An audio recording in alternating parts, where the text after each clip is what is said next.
நீதிமொழிகள் அதிகாரம் 8. ஞானம் கூப்பிடுகிறதில்லையோ, புத்தி சத்தமிடுகிறதில்லையோ, அது வழியருகே உள்ள மேடைகளிலும் நாட்சந்திகளிலும் நிற்கிறது. அது ஊர் வாசல்களின் ஓரத்திலும் பட்டணத்தின் முகப்பிலும் நடைக்கூடங்களிலும் நின்று சத்தமிட்டு, மனுஷரே, உங்களை நோக்கி கூப்பிடுகிறேன், என் சத்தம் மனுபுத்திரருக்கு தொனிக்கும். பேதைகளே, விவேகம் அடையுங்கள்.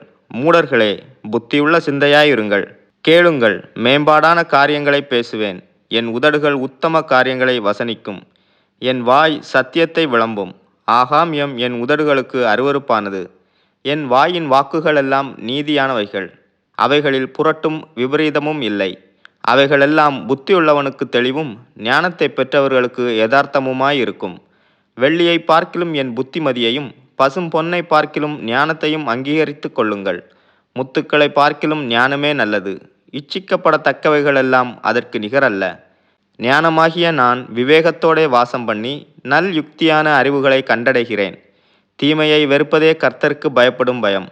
பெருமையையும் அகந்தையையும் தீய வழியையும் புரட்டு வாயையும் நான் வெறுக்கிறேன். ஆலோசனையும் மெய்ஞானமும் என்னுடையவைகள். நானே புத்தி, வல்லமை என்னுடையது. என்னாலே ராஜாக்கள் அரசாளுகிறார்கள், பிரபுக்கள் நீதி செலுத்துகிறார்கள். என்னாலே அதிகாரிகளும் பிரபுக்களும் பூமியிலுள்ள சகல நியாயாதிபதிகளும் ஆளுகை செய்து வருகிறார்கள். என்னை சிநேகிக்கிறவர்களை நான் சிநேகிக்கிறேன். அதிகாலையில் என்னை தேடுகிறவர்கள் என்னை கண்டடைவார்கள். ஐஸ்வர்யமும் கனமும் நிலையான பொருளும் நீதியும் என்னிடத்தில் உண்டு. பொன்னையும் தங்கத்தையும் பார்க்கிலும் என் பலன் நல்லது. சுத்த வெள்ளியை பார்க்கிலும் என் வருமானம் நல்லது. என்னை சிநேகிக்கிறவர்கள் மெய்ப்பொருளை சுதந்தரிக்கும்படிக்கும் அவர்களுடைய களஞ்சியங்களை நான் நிரப்பும்படிக்கும் அவர்களை நீதியின் வழியிலும் நியாய பாதைகளுக்குள்ளும் நடத்துகிறேன்.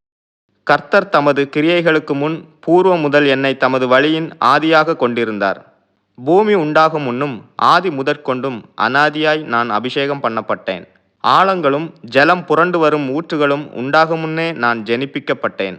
மலைகள் நிலை பெறுவதற்கு முன்னும் குன்றுகள் உண்டாவதற்கு முன்னும் அவர் பூமியையும் அதன் வெளிகளையும் பூமியிலுள்ள மண்ணின் திரள்களையும் உண்டாக்கும் முன்னும் நான் ஜெனிப்பிக்கப்பட்டேன். அவர் வானங்களை படைக்கையில் நான் அங்கே இருந்தேன்.